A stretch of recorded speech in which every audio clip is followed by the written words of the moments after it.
Imagine this. It's 3:17 in the afternoon. The power suddenly goes out.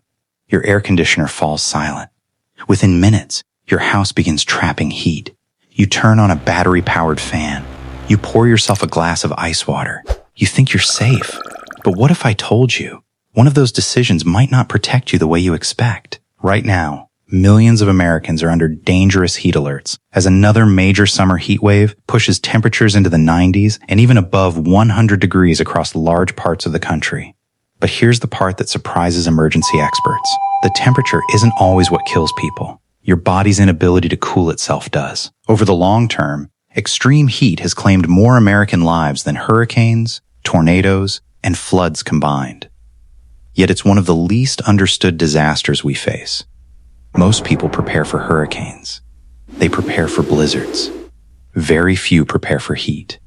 And that's exactly why so many people get caught off guard. By the end of this video, you'll know the hidden number that matters more than the temperature, what actually works during a blackout, and the simple mistakes that can quietly turn a survivable heat wave into a deadly emergency.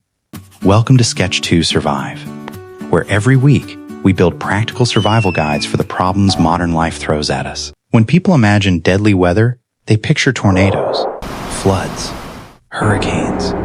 Heat almost never comes to mind, but it should. According to the CDC, heat-related deaths have climbed dramatically over the past 2 decades. The years 2023 and 2024 became the 2 deadliest years on record. This isn't happening because people suddenly forgot how to drink water. It's happening because modern heat waves are lasting longer, staying hotter overnight, and combining with power outages, aging infrastructure, and vulnerable populations. But none of those explains the biggest misunderstanding. Because the number everyone watches isn't the number that matters most. Open your weather app. What's the first thing you see? Usually, today's high temperature, 95 degrees, 100 degrees, 105. But your body doesn't survive based on that number alone. It survives based on whether it can still get rid of heat. And that's where humidity changes everything. Your body is basically an air conditioning system. Sweat is the coolant. Evaporation is the fan. As long as sweat evaporates, your body keeps working. But when the air becomes too humid, evaporation slows down. Your cooling system begins to fail. That's why an 85-degree day with very high humidity can sometimes put more stress on your body than a dry 100-degree day. Scientists measure this using something called the wet bulb temperature.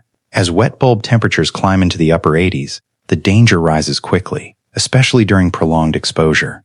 Around 95 degrees has long been discussed as the theoretical limit of human survival under ideal conditions. Which brings us to something even more dangerous. The heat doesn't end when the sun goes down. Here's the mistake most people make. They survive the afternoon and think the danger is over. Sometimes, that's when it actually begins. In 1995, Chicago experienced one of America's deadliest heat waves. Hundreds of people died in only 5 days. Not simply because afternoons were hot, but because nights never cooled down. Your body needs recovery. Without cooler nights, your internal temperature slowly climbs day after day. Your body keeps fighting. Until eventually, it can't anymore. Meteorologists now pay close attention to unusually warm nights because they often predict the deadliest heat events. Now let's talk about the advice almost everyone has heard. Just turn on a fan. Sometimes, that's exactly the right thing to do. Sometimes, it isn't. A fan works by helping moisture evaporate from your skin. If your skin is damp, it can help remove heat. But if your home becomes extremely hot, a fan by itself may no longer cool you effectively. That's why public health agencies recommend combining fans with wet skin, cool water, damp towels, or cool showers whenever possible. The goal isn't moving air. The goal is removing heat from your body. There's a huge difference. So, what actually works? Let's build your heat wave survival system. Step 1. Know your real risk. Don't stop at today's temperature. Check the heat index. If available, check wet bulb conditions too. Humidity changes everything. Step 2. Keep heat outside. Close blinds and curtains before direct sunlight enters. Block the heat before it enters your home. If nights become cooler, safely ventilate your home after sunset. Step 3. Use fans correctly. Fans work best when paired with evaporation. Wet your skin. Use damp clothing. Take cool showers if possible. Don't assume moving hot air alone will keep you safe. Step 4. Hydrate before you're thirsty. Thirst is a delayed warning. During heavy activity and extreme heat, people can lose more than a liter of sweat every hour. Drink regularly. If you're sweating heavily for long periods, replace electrolytes too. Step 5. Know where you'll go. Cooling centers, libraries, shopping malls, community centers. Know your backup location before your house becomes unsafe. Step 6. Plan for a blackout. Heat plus power loss is its own emergency. Know your coolest room. Know your evacuation plan.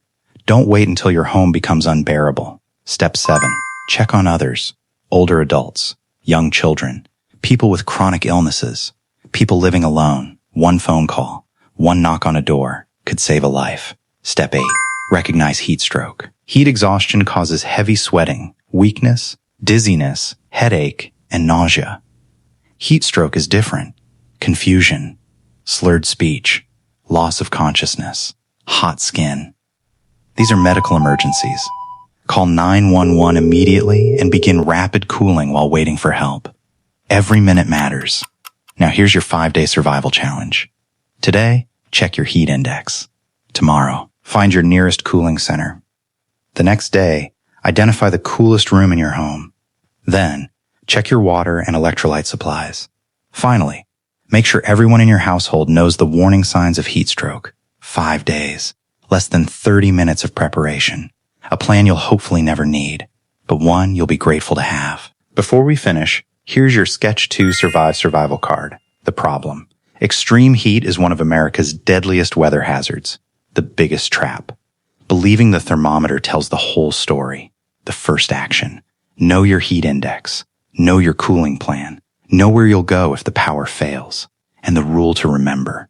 The temperature outside matters. But the temperature inside your body decides everything. You can't control the weather. You can't stop the next heat wave. But you can make sure it doesn't catch you unprepared. Because survival rarely depends on luck. It depends on what you knew before the emergency began. Until next time, survive smarter.